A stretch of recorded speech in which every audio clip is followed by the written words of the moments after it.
Hi hello ನಮಸ್ತೆ ಗೆಳೆಯರೆ, ನಿಮ್ಮ ಅಗ್ರಿಟೆಕ್ ಕನ್ನಡ ಚಾನಲ್ಗೆ ಸ್ವಾಗತ ಸುಸ್ವಾಗತ. ಇಂದಿನ ಈ ವಿಡಿಯೋದಲ್ಲಿ ಏನಪ್ಪ ಮಾಹಿತಿ ಕೊಡೋಕ್ಕೆ ಬಂದಿರೋದು ಅಂತ ಹೇಳಿದ್ರೆ, ಇನ್ನೇನು ಟೊಮೆಟೊ ಪ್ಲಾಂಟೇಶನ್ಸ್ ಎಲ್ಲ ತುಂಬಾ ಜಾಸ್ತಿ ಮಾಡ್ತಾ ಇರ್ತೀರಾ. ಸೊ ಮಾಡೋರಿಗೆ ಒಂದು ಸ್ವಲ್ಪ ಉಪಯುಕ್ತವಾಗಲಿ ಅಂತ ಹೇಳ್ಬಿಟ್ಟು ಒಂದೆರಡು ವಿಧವಾದ ತೊಂದರೆಗಳಿಗೆ ಏನೆಲ್ಲ ಒಂದು ಯಾವ ರೀತಿ ಐಡೆಂಟಿಫೈ ಮಾಡಬೇಕು ಮತ್ತು ಏನೆಲ್ಲ ಒಂದು ಪ್ರಿಕಾಷನ್ ತೊಗೊಬೇಕು ಅಂತ ಹೇಳ್ಬಿಟ್ಟು ಒಂದು ಪುಟ್ಟದಾದ ವಿಡಿಯೋ ನಿಮ್ಮ ಮುಂದೆ ಕೊಡೋಕ್ಕೆ ಬಂದಿದ್ದೀನಿ. ಈ ವಿಡಿಯೋದಲ್ಲಿ ಒಂದು ಸ್ವಲ್ಪ ಇನ್ಫಾರ್ಮೇಷನ್ ಏನಂತ ಹೇಳಿದ್ರೆ, ಮೊನ್ನೆ ಯಾವುದೋ ಒಂದು ಮೀಟಿಂಗ್ ನಡೆದಿತ್ತು.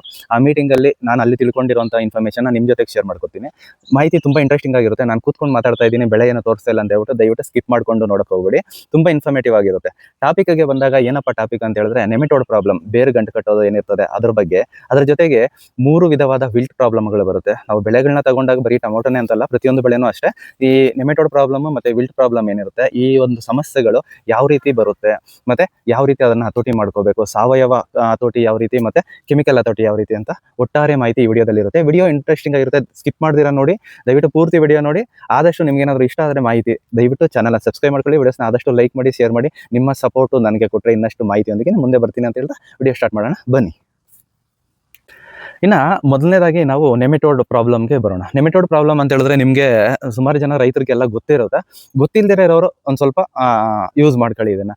ನೆಮೆಟೋಡ್ ಪ್ರಾಬ್ಲಮ್ ಏನಂತ ಹೇಳಿದ್ರೆ, ಬೇರುಗಳು ನೀಟಾಗಿ ಸರಾಗವಾಗಿ ಆರಾಮಾಗಿ ಇದ್ದರೆ ಏನು ತೊಂದರೆ ಇಲ್ದಿರ ಇರುತ್ತೆ ಅಂತ. ಅದೇ ಬೇರಲ್ಲಿ ಸಣ್ಣ ಸಣ್ಣದಾದ ಗಂಟುಗಳು, ನಿಮಗೆ ಡೌಟ್ ಏನಾದ್ರು ಇತ್ತು ಅಂತ ಹೇಳಿದ್ರೆ ಒಂದೊಂದು ಇಮೇಜಸ್ ಹಾಕ್ತಾ ಇರ್ತೀನಿ, ನಿಮಗೆ ಅರ್ಥ ಆಗಲಿ ಅಂತ ಹೇಳ್ಬಿಟ್ಟು ಅದನ್ನು ಸ್ವಲ್ಪ ಗಮನಿಸಿ, ಓಕೆನಾ. ಬೇರಲ್ಲಿ ಬಂದು ಗಂಟುಗಳ ಥರ ಬಂದಿರ್ತದೆ. ಸೊ ಈ ರೀತಿ ಬಂದು ಗಂಟುಗಳ ಥರ ಬಂದಾಗ ಅದು ನೆಮೆಟೋಡ್ ಪ್ರಾಬ್ಲಮ್ ಇಂದ ಆಗಿರುತ್ತೆ ಅಂತ ಅರ್ಥ ಮಾಡ್ಕೊಳ್ಳಿ. ಸೊ ಈ ರೀತಿ ಗಂಟುಗಳು ಏನಕ್ಕಪ್ಪ ಬರುತ್ತೆ ಅಂತ ಹೇಳಿದ್ರೆ, ನಮ್ಮ ನೆಲದಲ್ಲಿ ಇರುವಂಥ ಅದು ಒಂಥರ ಜೀವಿ, ಅಂದರೆ ಒಂದು ಜಂತುಹುಳ ಅಂತಾನೆ ಕರೀತಾರೆ ಅದನ್ನು. ಸೊ ಅದು ಏನು ಮಾಡುತ್ತಪ್ಪ ಅಂತ ಹೇಳಿದ್ರೆ, ನಮ್ಮ ಬೇರಲ್ಲಿ ಸ್ಟಾರ್ಟಿಂಗ್ ಪಾಯಿಂಟ್ ಏನಿರುತ್ತೆ ಅಲ್ಲೆಲ್ಲ ಹೋಗಿ ಒಳಗಡೆ ಸೇರ್ಕೊಳ್ಳುತ್ತೆ. ಅದು ಸೇರ್ಕೊಂಡ್ಬಿಟ್ಟು ಏನಾಗುತ್ತೆ ಅಂತ ಹೇಳಿದ್ರೆ, ಅದ್ರ ಸಂತಾನೋತ್ಪತ್ತಿ ಬಂದು ಅದೇ ಬೇರಲ್ಲಿ ಆಗುತ್ತೆ, ಅದು ಮಲ್ಟಿಪ್ಲಿಕೇಶನ್ ಆಗುತ್ತೆ, ಅದ್ರ ಜೊತೆಗೆ ಬೇರಲ್ಲಿ ಗಂಟುಗಳನ್ನ ಮಾಡ್ತದೆ. ಈ ಗಂಟುಗಳ ಆದಮೇಲೆ ಏನಾಗುತ್ತೆ ಅಂತ ಹೇಳಿದ್ರೆ, ನಾವು ಕೊಡುವಂಥ ನೀರಾಗಲಿ, ಪೋಷಕಾಂಶಗಳಾಗಲಿ, ಗೊಬ್ಬರಗಳಾಗಲಿ ಎಲ್ಲ ಬಂದು ಇವುಗಳು ಯೂಸ್ ಮಾಡಾಕ್ತವೆ. ಗಿಡದ ಬೆಳವಣಿಗೆಗೆ, ಪೋಷಣೆಗೆ ಬೇಕಾಗಿರೋದನ್ನ ಸಪ್ಲಿಮೆಂಟ್ಸ್ನ ಅದಕ್ಕೆ ಹೋಗೋದಕ್ಕೆ ಬಿಡೋದಿಲ್ಲ. ಅವಾಗ ಏನಾಗುತ್ತೆ, ನಾವು ಪ್ರತಿಯೊಂದು ಗೊಬ್ಬರನೂ ಕೊಟ್ಟಿರ್ತೀರಿ. ಈಗ ನಾವು ಅಕ್ಕಪಕ್ಕ ತೋಟದಲ್ಲಿ ಚೆನ್ನಾಗಿ ಆಗ್ತಾ ಇರ್ತದೆ, ಸೇಮ್ ಗೊಬ್ಬರ ಕೊಟ್ಟಿರ್ತಾರೆ ಅಂದ್ಕೊಳ್ಳಿ. ನಾವು ಅದೇ ಗೊಬ್ಬರನ ಕೊಟ್ಟಾಗ ನಮ್ಮ ತೋಟದಲ್ಲಿ ಆಗಲ್ಲ. ಅವಾಗ ಏನು ನಾವು ತಿಳ್ಕೊಳ್ಳೋದು, ನಾವು ಪ್ರತಿಯೊಂದು ಗೊಬ್ಬರನೂ ಕೊಟ್ಟಿದ್ದೀರಿ, ಎಲ್ಲನೂ ಕೊಟ್ಟಿದ್ದೀರಿ, ಗಿಡದ ಬೆಳವಣಿಗೆ ಆಗೋದಿಲ್ಲ. ಸೊ ಅಂಥ ಟೈಮಲ್ಲಿ ನೀವು ಇದನ್ನ ಗಮನಿಸಬೇಕಾಗಿರೋದು ಇಷ್ಟೇ. ಬೇರನ್ನ ಎಲ್ಲಾದ್ರೂ ಒಂದು ಸೈಡಲ್ಲಿ ಒಂದು ಸ್ವಲ್ಪ ತೆಗೆದು ಬೇರಲ್ಲಿ ಏನಾದರೂ ಗಂಟು ಇದೆಯಾ ಏನಿದೆಯಾ ಅಂತ ಒಂದು ಸ್ವಲ್ಪ ನೋಡಿದ್ರೆ ನಿಮ್ಗೆ ಅದರಲ್ಲಿ ಅರ್ಥ ಆಗುತ್ತೆ. ಬೇರೆ ಏನಾದರೂ ಗಂಟು ಕಟ್ಟಿದೆ ಅಂತ ಹೇಳಿದ್ರೆ ಅದು ನೆಮೆಟೋಡ್ ಪ್ರಾಬ್ಲಮ್. ಆಗ ಅದಕ್ಕೆ ಏನು ಬೇಕು ಆ ಸೊಲ್ಯೂಷನ್ನ ನೀವು ಕೊಡ್ಬೋದು. ಫಸ್ಟು ನಾವು ಇದಾಯಿತು. ನೆಕ್ಸ್ಟು ಇನ್ನೊಂದು ವಿಲ್ಟ್ ಸಮಸ್ಯೆಗೆ ಬಂದಾಗ, ವಿಲ್ಟಲ್ಲಿ ಬಂದು 3 ವಿಧವಾಗಿ ವಿಲ್ಟ್ ಇದೆಯಂತೆ ಸ್ನೇಹಿತರೆ. ಅದರಲ್ಲಿ ಬಂದು ಮೊದಲನೇ ವಿಲ್ಟ್ ಏನಂತ ಹೇಳಿದ್ರೆ ಫಿಸೋರಿಯಂ ವಿಲ್ಟು. ಫಿಸೋರಿಯಂ ವಿಲ್ಟು ನಿಮಗೆ ಗೊತ್ತೇ ಇರುತ್ತೆ. ಈಗ ಸಾಮಾನ್ಯವಾಗಿ ಈ ಸೇವಂತಿಗೆ ಬೆಳೆನಲ್ಲೆಲ್ಲ ತುಂಬಾ ಹಾವಳಿ ಮಾಡ್ತಾ ಇದೆ. ಸೊ ಅದರ ಜೊತೆಗೆ ನೆಕ್ಸ್ಟ್ ಬರುವಂಥದ್ದು ಸ್ಕ್ಲಿರೋಶಿಯಂ ವಿಲ್ಟ್ ಅಂತ ಕರೀತಾರೆ, ಎರಡನೇದು. ಮೂರನೇ ವಿಲ್ಟ್ ಬಂದು ಬ್ಯಾಕ್ಟೀರಿಯಲ್ ವಿಲ್ಟ್. ಸೊ ಇದೆಲ್ಲ ವಿಲ್ಟ್ ವಿಧಗಳಾಯಿತು. ಈಗ ನೆಮೆಟೋಡ್ ಬಗ್ಗೆ ತಿಳ್ಕೊಂಡ್ರೆ ವಿಲ್ಟ್ಗಳು ಎಷ್ಟು ವಿಧ ಆಯ್ತು ಅಂತ ಹೇಳಿ ತಿಳ್ಕೊಳ್ರಿ. ಈಗ ಐಡೆಂಟಿಫೈ ಮಾಡೋದು ಹೆಂಗೆ ವಿಲ್ಟ್ ಸಮಸ್ಯೆನ, ಈ 3 ವಿಧವಾದ ವಿಲ್ಟ್ಗಳು ಯಾವ ರೀತಿ ಬರುತ್ತೆ ಅಂತ ಹೇಳ್ಬಿಟ್ಟು ನಿಮ್ಗೊಂದು ಮಾಹಿತಿ ಕೊಡೋಣ.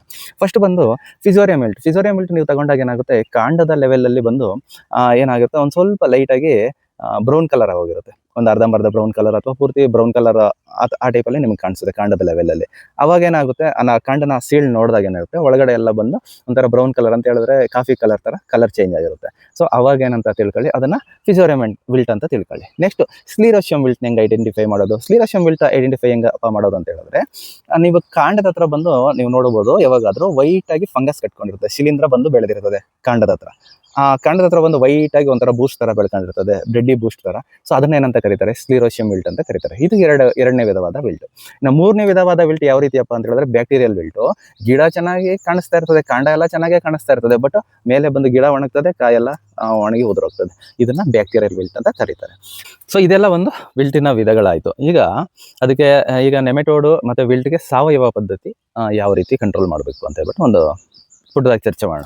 ಸಾವಯವ ಪದ್ಧತಿಯಲ್ಲಿ ಕಂಟ್ರೋಲ್ ಮಾಡಬೇಕಂತ ಹೇಳಿದ್ರೆ, ನಾವು ಕೊಡುವಂಥ ಕೊಟ್ಟಿಗೆ ಗೊಬ್ಬರದಲ್ಲಿ ಜೈವಿಕ ಶಿಲೀಂಧ್ರಗಳನ್ನ ಬಳಕೆ ಮಾಡೋದು ತುಂಬ ಒಳ್ಳೆಯದು. ನಾವು ಕೊಡುವಂಥ ಸಾವಯವ ಗೊಬ್ಬರ ಏನಿದೆ, ಕೊಟ್ಟಿಗೆ ಗೊಬ್ಬರ ಏನಿದೆ, ಅದನ್ನು ಎಲ್ಲಾದರೂ ಒಂದು ನೆರಳಲ್ಲಿ ಸ್ಟೋರ್ ಮಾಡಿ, ನಿಮಗೆ ಗೊತ್ತಿರೋದು ಜೈವಿಕ ಶಿಲೀಂಧ್ರನಾಶಕ, ಜೈವಿಕ ಬ್ಯಾಕ್ಟೀರಿಯಾ ನಾಶಕ, ಜೈವಿಕ ಗೊಬ್ಬರ, ಈ ರೀತಿಯಾದ ತುಂಬ ವಿಧವಾದ ಒಂದು ಇದಾವೆ. ಇವೆಲ್ಲ ಬಂದು ರೇಟ್ಗಳು ಕಡಿಮೆನೆ, ನಮ್ಮ ಮಣ್ಣಿನ ಫಲವತ್ತತೆಯೂ ಹೆಚ್ಚಿಸುತ್ತೆ. ರೂಟ್ ರಾಟ್ ಪ್ರಾಬ್ಲಮ್ ಆಗಲಿ, ಡ್ಯಾಂಪಿಂಗ್ ಆಪ್ ಆಗಲಿ, ವಿಲ್ಟ್ ಪ್ರಾಬ್ಲಮ್ ಆಗಲಿ, ಇದನ್ನೆಲ್ಲ ಒಂದು ಸ್ವಲ್ಪ ಕಂಟ್ರೋಲ್ ಮಾಡುತ್ತೆ. ಗಿಡಕ್ಕೆ ಬೇಕಾಗಿರುವಂಥ ಏನೆಲ್ಲ ಒಂದು ಪೋಷಕಾಂಶಗಳು ಬೇಕು ನೆಲದಿಂದ ಅದು ಗಿಡಕ್ಕೆ ಹೇಳ್ಕೊಡ್ತವೆ. ಇವೆಲ್ಲ ಬಂದು ಕಡಿಮೆ ಬೆಲೆಯಲ್ಲಿ ಸಾವಯವ ಪದ್ಧತಿಯಲ್ಲಿ ಕಂಟ್ರೋಲ್ ಮಾಡ್ಬೋದು ಅಂತ ಒಂದು ವಿಚಾರ ಆಗಿರುತ್ತೆ. ಸೊ ಅದಕ್ಕೆ ಬಂದಾಗ ನಿಮಗೆ ಗೊತ್ತೇ ಇರುತ್ತೆ, ಟ್ರೈಕೋಡರ್ಮಾ, ಸೂಡೋಮಾನಸು, ಅಜೋಸ್ಪೆಲಿಯಮ್ ಮತ್ತು ಪ್ಯಾಸಿಲೋಮೈಸಿಸ್ ಅಂತ ಹೇಳ್ಬಿಟ್ಟು. ಸೊ ಇವೆಲ್ಲ ಬಂದು ಏನಂತ ಹೇಳಿದ್ರೆ ಜೈವಿಕ ಶಿಲೀಂಧ್ರನಾಶಕ, ಬ್ಯಾಕ್ಟೀರಿಯಾ ನಾಶಕ ಮತ್ತು ಗಿಡದ ಬೆಳವಣಿಗೆಗೆ ಸಹಕಾರಿ ಆಗುವಂಥ ಇದು ಜೀವಾಣುಗಳು. ಇದನ್ನ ನಾವು ಜಾಸ್ತಿ ಯಥೇಚ್ಛವಾಗಿ ಬಳಕೆ ಮಾಡಬೇಕು ಅನ್ನೋ ಅವಶ್ಯಕತೆ ಇಲ್ಲ. ನಾವು ಇವಾಗ ಗೊಬ್ಬರದ ರೀತಿಯಲ್ಲಿ ಏನಾದರೂ ಅದನ್ನ ಕೊಡ್ಬೇಕು ಅಂತ ಹೇಳಿದ್ರೆ ಸುಮಾರು ಕೆಜಿಗಳ ಗಟ್ಟಲೆ ಕೊಡೋಕ್ಕಾಗೋದಿಲ್ಲ ನೆಲಕ್ಕೆ.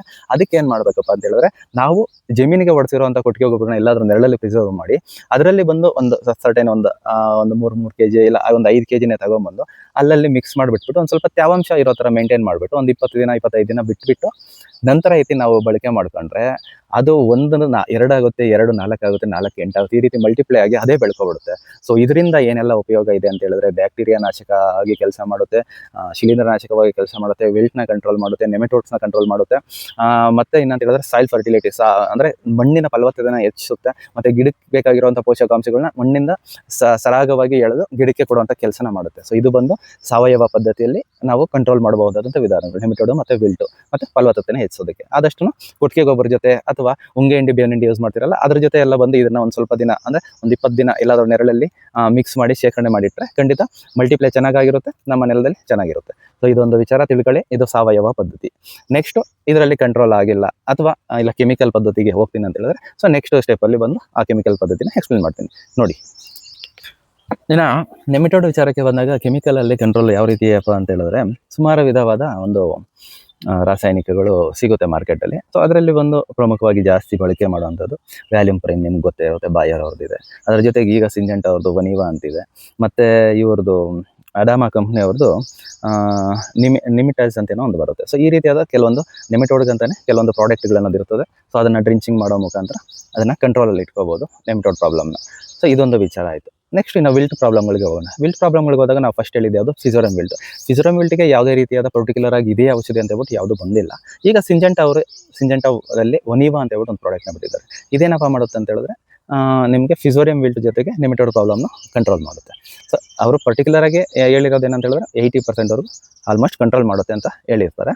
ಸೊ ಇದನ್ನು ಬಳಕೆ ಮಾಡೋ ವಿಧಾನ ಬಂದು ಯಾವ ರೀತಿಯಪ್ಪ ಅಂತ ಹೇಳಿದ್ರೆ, ನಿಮಗೆ 1 ಎಕರೆ ವಿಸ್ತೀರ್ಣಕ್ಕೆ ನಿಮಗೆ ಒಂದು 150 ml ಸಾಕಾಗುತ್ತೆ. ನೀವು ಎಷ್ಟು ನೀರಿಗೆ ಅಂದರೆ ಈಗ 1 ಎಕರೆಗೆ ಡ್ರಿಂಚಿಂಗ್ ಮಾಡ್ಬೇಕಂದ್ರೆ ಎಷ್ಟು ನೀರು, ಒಂದು ಅಟ್ಲೀಸ್ಟ್ ಒಂದು 250 300 ಲೀಟರ್ ಡ್ರಿಂಚ್ ಮಾಡ್ತೀರಾ ಅಂದರೆ 150 ml ಬೆರೆಸ್ಕೊಂಡು ನೀವು ಖಂಡಿತ ಡ್ರಿಂಚ್ ಮಾಡ್ಕೊಬೋದು. ಇದು ನಾನು ಬೇರೆಯವ್ರ ಹತ್ರ ತಿಳ್ಕೊಂಡಿರೋ ಮಾಹಿತಿನ ನಿಮ್ಮ ಜೊತೆ ಶೇರ್ ಮಾಡ್ಕೊತಾ ಇದ್ದೀನಿ. ನಿಮ್ಗೇನಾದರೂ ಹೆಚ್ಚಿನ ಮಾಹಿತಿ ಬೇಕಾದ್ರೆ ಅಥವಾ ಡೌಟ್ಸ್ ಇತ್ತು ಅಂತ ಹೇಳಿದ್ರೆ, ನೀವು ಹೋಗಿ ನಿಮ್ಮ ಔಷಧಿ ಅಂಗಡಿಯಲ್ಲಿ ಎಲ್ಲಾದರೂ ಕೂತ್ಕೊಂಡು ಸ್ವಲ್ಪ ಡಿಸ್ಕಸ್ ಮಾಡಿ ನೀವು ಅದನ್ನು ಬಳಕೆ ಮಾಡ್ಕೊಳ್ಳಿ, ಅಥವಾ ಇನ್ಯಾರಾದ್ರೂ ಗೊತ್ತಿರೋರ ಹತ್ರ ತಿಳ್ಕೊಂಡು ಬಳಕೆ ಮಾಡ್ಕೊಳ್ಳಿ. ಇದೊಂದು ಮಾಹಿತಿಗಾಗಿ ನಾನು ಕೊಡ್ತಾ ಇರೋದು, ನೀವು ಪರ್ಟಿಕ್ಯುಲರ್ ಆಗಿ ಇದೇ ಮಾಡಿ ಅಂತ ನಾನು ಹೇಳ್ತಿಲ್ಲ ನಿಮಗೆ. ಓಕೆನಾ, ಇದೊಂದು ವಿಚಾರ ಆಯಿತು. ವನಿವಾ ಬಂದು ನೆಮಿಟೋಡ್ ಪ್ರಾಬ್ಲಮ್ ಮತ್ತು ಫಿಸೋರಿಯಂ ವಿಲ್ಟ್ಗೆ ಚೆನ್ನಾಗಿ ಕೆಲಸ ಮಾಡುತ್ತೆ. ಅದು ಈಗ ಪರ್ಟಿಕ್ಯುಲರ್ ಆಗಿ ಪಕ್ಕ ಅಂತ ಹೇಳ್ತಿದ್ದಾರೆ, ಅಂದರೆ ಫಿಸೋರಿಯಂ ವಿಲ್ಟ್ಗೆ ಆಗುತ್ತೆ ಅಂತ. ಇನ್ಯಾವುದೇ ರೀತಿಯಾದ ಫಿಸೋರಿಯಂ ವಿಲ್ಟ್ಗೆ ಇದು ಬಂದಿಲ್ಲ ಅಂತ, ಕೆಮಿಕಲ್ಸ್ ಅಂತ ನಾವು ನೋಡ್ತಾ ಇದ್ದೀವಿ. ಎಲ್ಲ ಬಂದು ಸಿಸ್ಟಮೆಟಿಕ್ ಆಗಿ ನಾವು ಟ್ರೀಟ್ ಮಾಡ್ಕೊಳ್ತಾ ಹೋಗ್ಬೇಕು. ಯಾವುದೋ ಒಂದು ಕೆಲವೊಂದು ರೀತಿಯಾದ ಫಂಗಿಸೈಡ್ಸ್ನ ಡ್ರಿಂಚ್ ಮಾಡ್ಕೊಳ್ತಾ ನಾವು ಗಿಡಗಳನ್ನ ಏನು ತೊಂದರೆ ಇಲ್ಲದ್ರೆ ತಗೊಂಡು ಹೋಗ್ತಾ ಇರ್ಬೋದು. ಓಕೆನಾ, ಸಿಸ್ಟಮೆಟಿಕ್ ಆಗಿ. ಅಂದರೆ ಈಗ ಜ್ವರ ಬಂದಿದೆ ಅಂತ ಹೇಳಿದ್ರೆ ಅದಕ್ಕೆ ಯಾವುದೋ 2-3 ಥರ ಇರ್ತದೆ, ಅಂದರೆ ಆಯುರ್ವೇದಿಕ್ ಟೈಪಲ್ಲಿ, ಇನ್ನೊಂದು ಟೈಪಲ್ಲಿ ಯಾವುದೋ ಒಂದು ಥರ ಇರ್ತದೆ. ಅದು ಯಾವುದೋ ಒಂದು ಥರದ್ದು ಯೂಸ್ ಮಾಡ್ಕೊಂಡು ನಾವು ಅದನ್ನು ಕಂಟ್ರೋಲ್ ಮಾಡ್ಕೊಳ್ತಾ ಹೋಗಬೇಕು. ಅದೇ ಪರ್ಟಿಕ್ಯುಲರ್ ಆಗಿ ಅಂತ ಹೇಳಿದ್ರೆ, ಇವಾಗ ಸಿಂಜೆಂಟಾ ವನಿವಾ ಅವ್ರದ್ದು ಒಂದು ಪ್ರಾಡಕ್ಟ್, ಸಿಂಜೆಂಟಾ ಅವ್ರದ್ದು ವನಿವಾ ಅಂತ ಹೇಳ್ಬಿಟ್ಟು ಪ್ರಾಡಕ್ಟ್ ಇದೆ. ಸೊ ಅದನ್ನು ಯೂಸ್ ಮಾಡಿದ್ರೆ ಒಂದು 80% ಕಂಟ್ರೋಲ್ ಆಗುತ್ತೆ ಅಂತ ಕಂಪ್ನಿಯವರು ಹೇಳಿದ್ದಾರೆ. ಸೊ ಅದನ್ನು ನಿಮ್ಮ ಮುಂದೆ ಹೇಳ್ತಾ ಇದ್ದೀನಿ. ಸೊ ಇದೊಂದು ಇದೆ ವಿಚಾರ ಆಯಿತು. ಇದನ್ನು ಯಾವ ಹಂತದಲ್ಲಿ ನಾವು ಡ್ರಿಂಚ್ ಮಾಡಬೇಕು, ಸಸಿ ನಾಟಿ ಮಾಡಿ ಒಂದು 5 ರಿಂದ 10 ದಿನದೊಳಗಡೆ ನಾವು ಇದನ್ನು ಡ್ರಿಂಚ್ ಮಾಡಿಕೊಂಡ್ರೆ ತುಂಬ ಒಳ್ಳೆ ರಿಸಲ್ಟ್ ಇರ್ತದೆ. ಓಕೆನಾ, ಇದು ಬಂದು ಫಿಸೋರಿಯಂ ವಿಲ್ಟ್ಗೆ ಆಯಿತು. ನೆಕ್ಸ್ಟ್ ಬಂದು ಸ್ಲಿರೋಶಿಯಂ ವಿಲ್ಟ್ ಅಂತ ಬರುತ್ತೆ. ನಿಮಗೆ ಹೇಳಿದ್ನಲ್ವ, ಕಾಂಡದ ಹತ್ರ ಬಂದು ವೈಟ್ ಆಗಿ ಫಂಗಸ್ ಕಟ್ಕೊಂಡಿರ್ತದೆ, ಅದನ್ನ ಸ್ಲಿರೋಶಿಯಂ ವಿಲ್ಟ್ ಅಂತಾರೆ. ಇದು ಯಾವ ರೀತಿ ಬರುತ್ತೆ ಅಂತ ಬೇಸಿಗೆದಲ್ಲಿ ತುಂಬ ಜಾಸ್ತಿ ಇರ್ತದೆ. ಇವಾಗ ನಾರ್ಮಲ್ ಆಗಿ ನಾವು ಪೇಪರ್ ಬೆಡ್ ಹಾಕಿರ್ತೀರಿ, ಪೇಪರ್ ಬೆಡ್ ಒಳಗಡೆ ನಾವು ನೀರು ಬಿಟ್ಟಾಗ ಮತ್ತೆ ಪೇಪರ್ ಬಿಸಿಲಿಗೆ ಕಾದಾಗ ಏನಾಗುತ್ತೆ, ಒಳಗಡೆ ಒಂದು ಹಬೆ ಬರ್ತದೆ. ಆ ಹಬೆ ಬಂದಾಗ ಏನಾಗುತ್ತೆ, ಇದರಿಂದ ಬಂದು ಆ ನೀರಿನ ತೇವಾಂಶ ಮತ್ತೆ ಹಬೆ ಎರಡೂ ಸೇರಿ ಏನಾಗುತ್ತೆ, ಕಾಂಡದ ಹತ್ರ ಫಂಗಸ್ ಬರುತ್ತೆ. ಅದು ಸ್ಲಿರೋಶಿಯಂ ವಿಲ್ಟ್. ಸೊ ಇದು ಬಂದು ಸಾಮಾನ್ಯವಾಗಿ ನಮಗೆ ಒಂದು 20 ರಿಂದ 25 ದಿನ 30 ದಿನ ಈ ಟೈಮ್ ಪೀರಿಯಡಲ್ಲಿ ಜಾಸ್ತಿ ಕಾಣಿಸ್ಕೊಳ್ಳುತ್ತೆ. ಸೊ ಇದಕ್ಕೆ ಬಂದು ಸಿಸ್ಟಮೆಟಿಕ್ ಆಗಿ ನಾವು ಟ್ರೀಟ್ ಮಾಡ್ಕೋಬೇಕು. ಅದಕ್ಕೆ ಬೇಜಾನ ಆಪ್ಷನ್ಗಳಿದ್ದಾವೆ.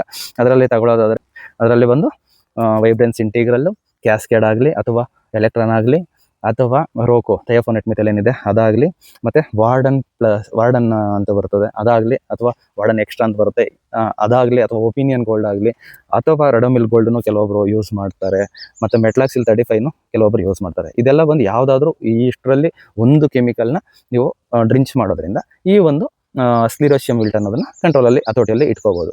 ಸೊ ದಯವಿಟ್ಟು ಬಳಕೆ ಮಾಡೋ ಮೊದಲು ಯಾರಾದರೂ ಗೊತ್ತಿರೋರನ್ನ ಅಥವಾ ಅಂಗಡಿಯಲ್ಲಿ ನೀಟಾಗಿ ವಿಚಾರಣೆ ಮಾಡಿ ಬಳಕೆ ಮಾಡ್ಕೊಳ್ಳಿ. ಓಕೆನಾ, ನೆಕ್ಸ್ಟು ಇದು ಒಂದು ಬೇಸಿಕ್. ಈಗ ಸ್ಲಿರೋಶಿಯಂ ವಿಲ್ಟ್ಗೆ ಜಾಸ್ತಿ ವಿಧವಾಗಿ ಆಪ್ಷನ್ಸ್ ಇದಾವೆ ಕಂಟ್ರೋಲ್ ಮಾಡ್ಕೊಳ್ಳಿಕ್ಕೆ. ಇದೊಂದು ವಿಚಾರ ಆಯಿತು.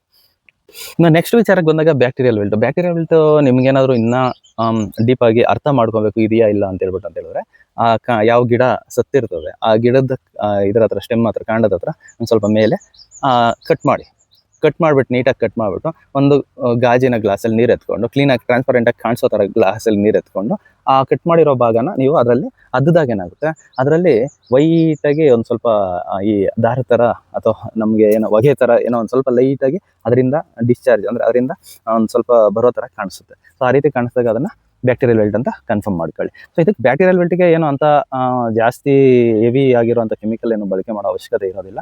ಸಿಂಪಲ್ ಆಗಿ ನಾವು ಬಳಕೆ ಮಾಡುವಂಥ COC ಏನಿದೆ ಕಾಪರ್ ಆಕ್ಸಿಕ್ಲೋರೈಡು ಜೊತೆಗೆ ಸ್ಟೆಪ್ಲೋಸೈಕ್ಲಿನ್ ಅಂತ ಒಂದು ಚಿಕ್ಕ ಪಾಕೆಟ್ಸ್ ಬರುತ್ತೆ, ಯೆಲ್ಲೋ ಕಲರ್ ನೀವು ಗಮನಿಸಿರ್ತೀರ, ಯೆಲ್ಲೋ ಕಲರ್ ಪಾಕೆಟು ಮೇಲೆ ಗ್ರೀನ್ ಕಲರು ಲೈನ್ಸ್ ಅಲ್ಲಿ ಟೈಪ್ ಆಗಿರ್ತದೆ. ಸೊ ಇದು ಬಂದು ಇವೆರಡು ಕಾಂಬಿನೇಷನ್ ಡ್ರಿಂಚ್ ಮಾಡಿದಾಗ ಸೊ ಈ ಒಂದು ಬ್ಯಾಕ್ಟೀರಿಯಲ್ ವೆಲ್ಟ್ನ ಒಂದು ಸ್ವಲ್ಪ ಹತೋಟಿಯಲ್ಲಿ ಇಟ್ಕೋಬೇಕು. ಇಲ್ಲ ಅದು ಬೇಡ ಅಂತ ಹೇಳಿದ್ರೆ ನಿಮಗೆ ಆಲ್ರೆಡಿ ಎರಡು ಅಂದರೆ ಬ್ಯಾಕ್ಟೀರಿಯಲ್ ಮತ್ತು ಬ್ಯಾಕ್ಟೀರಿಯಸೈಡು ಮತ್ತು ಫಂಗಿಸೈಡ್ ಎರಡು ಮಿಕ್ಸ್ ಇರುವಂಥ ಒಂದು ಪ್ರಾಡಕ್ಟು ಇದೆ. ನೀವು ನೋಡಿರ್ತೀರ ಧನುಕಾ ಅವ್ರದ್ದು ಕೋನಿಕಾ ಅಂತ ಬರ್ತದೆ. ಆ ಕೋನಿಕಾದಲ್ಲಿ ಏನಪ್ಪ ಅಂತ ಹೇಳಿದ್ರೆ ಕಜೋಗಾಮೈಸಿನ್ನು ಜೊತೆಗೆ ಕಾಪರ್ ಆಕ್ಸಿಕ್ಲೋರೈಡ್ ಎರಡು ಕಾಂಬಿನೇಷನ್ ಅವರೇ ಮಿಕ್ಸ್ ಮಾಡಿಕೊಟ್ಟಿರ್ತಾರೆ. ನೀವು ಅದಾದರೂ ಬಳಕೆ ಮಾಡ್ಬೋದು ಅಥವಾ ಕಾಪರ್ ಆಕ್ಸಿಕ್ಲೋರೈಡ್ COC ಜೊತೆಗೆ ಸ್ಟೆಪ್ಲೋಸೈಕ್ಲಿನ್ ಇದನ್ನಾದರೂ ಯೂಸ್ ಮಾಡೋದು. ಇವೆರಡರಲ್ಲಿ ಯಾವುದಾದ್ರೂ ಒಂದು ಪದ್ಧತಿನ ಯೂಸ್ ಮಾಡಿಕೊಂಡ್ರೆ ಖಂಡಿತ ಈ ಬ್ಯಾಕ್ಟೀರಿಯಲ್ ವೆಲ್ಟ್ನ ಹತೋಟಿಯಲ್ಲಿ ಇಟ್ಕೋಬೇಕು. ಸೊ ಇದಾಗಿತ್ತು ಒಂದು ನೆಮೆಟೋಡು ಅಂದರೆ ಬೇರೆ ಗಂಟು ಕಟ್ಟೋ ವಿಚಾರ ಮತ್ತು ವಿಧವಾದ ವಿಲ್ಟ್ಗಳ ವಿಚಾರ. ಸೊ ಈ ಮಾಹಿತಿ ಏನಾದರೂ ದಯವಿಟ್ಟು ನಿಮ್ಗೆ ಇಂಟ್ರೆಸ್ಟಿಂಗ್ ಆಗಿತ್ತು ಮತ್ತು ಮಾಹಿತಿ ಇನ್ಫಾರ್ಮೇಟಿವ್ ಅನಿಸಿತ್ತು ಅಂತ ಹೇಳಿದ್ರೆ ಮಿಸ್ ಮಾಡದೆ ನೀವು ಮಾಡಬೇಕಾಗಿರೋದೊಂದೇ ಚಾನಲ್ನ ಸಬ್ಸ್ಕ್ರೈಬ್ ಮಾಡ್ಕೊಳ್ಳಿ, ವಿಡಿಯೋಸ್ನ ಆದಷ್ಟು ಲೈಕ್ ಮಾಡಿ, ಶೇರ್ ಮಾಡಿ, ಯಾರೋ ಗೊತ್ತಿಲ್ಲದೆ ಇರೋರಿಗೆ ರೀಚ್ ಮಾಡಿಸಿ. ಗೊತ್ತಿರೋರು ಏನೋ ಒಂಥರ ಯಾವುದೋ ಒಂದನ್ನು ಬಿಟ್ಟು ಏನೋ ಒಂದು ಮಾಡಿ ಕಂಟ್ರೋಲ್ ಮಾಡ್ಕೋತಾರೆ. ಗೊತ್ತಿಲ್ಲದೆ ಇರೋರು ಹೊಸದಾಗಿ ಮಾಡೋರು ಏನು ಮಾಡ್ತಾರೆ ಅದನ್ನು ಐಡೆಂಟಿಫೈ ಮಾಡೋಕ್ಕೆ ಬರ್ದಿರಾ ಇನ್ವೆಸ್ಟ್ಮೆಂಟ್ಗಳು ಜಾಸ್ತಿ ಮಾಡಿ ದುಡ್ಡು ಕಳ್ಕೊಳ್ಳೋಂಥ ಚಾನ್ಸಸ್ ಜಾಸ್ತಿ ಇರುತ್ತೆ. ಸೊ ಅದಕ್ಕೋಸ್ಕರ ಮಾಹಿತಿಗಾಗಿ ಹಂಚ್ಕೊಂಡಿದ್ದೀನಿ. ಆ ಬಳಕೆ ಮಾಡೋರು ಅಷ್ಟೇ ಹೋಗಿ ಅಂಗಡಿನಲ್ಲಿ ಒಂದು ಸ್ವಲ್ಪ ಹೊತ್ತು ಕೂತು ಮಾತಾಡಿ ಅಥವಾ IR ಅಫಿಷಿಯಲ್ ಅಂದರೆ ಇನ್ನೊಂದು ಸ್ವಲ್ಪ ಚೆನ್ನಾಗಿ ನಿಮ್ಮ ಅಕ್ಕಪಕ್ಕದಲ್ಲಿ ಚೆನ್ನಾಗಿ ಬೆಳೆಗಳು ಮಾಡೋರ ಹತ್ರ ಒಂದ್ಸಲ ಡಿಸ್ಕಸ್ ಮಾಡಿ ವಿಚಾರ ತಿಳ್ಕೊಂಡು ಮಾಡಿ, ಅಥವಾ ಇಲ್ಲ ನಿಮ್ಮ ಹತ್ರದ ಕೃಷಿ ಇಲಾಖೆ, ತೋಟಗಾರಿಕೆ ಇಲಾಖೆ ಇವೆಲ್ಲ ಏನಿರ್ತವೆ ಸೊ ಅಲ್ಲಿ ಹೋಗಿ ಅದಕ್ಕಂತಾನೆ ಕೆಲವೊಂದು ಜನಗಳನ್ನ ಇಟ್ಟಿರ್ತಾರೆ. ನೀವು ಅವ್ರ ಜೊತೆ ಕೂತು ಮಾತಾಡಿದಾಗ ನಿಮ್ಗೆ ಇನ್ಫಾರ್ಮೇಷನ್ ಸಿಗುತ್ತೆ ಅಂತ ಹೇಳ್ತಾ ಈ ವಿಡಿಯೋ ಇಲ್ಲಿಗೆ ಮುಗಿಸ್ತಾ ಇದ್ದೀನಿ. ಓಕೆನಾ? ಎಲ್ಲರಿಗೂ ಧನ್ಯವಾದಗಳು, ಶುಭ ದಿನ, ಎಲ್ಲರೂ ಚೆನ್ನಾಗಿ ಬೆಳೆ ಮಾಡಿ ಅಂತ ಹೇಳ್ತಾ ನಮಸ್ತೆ.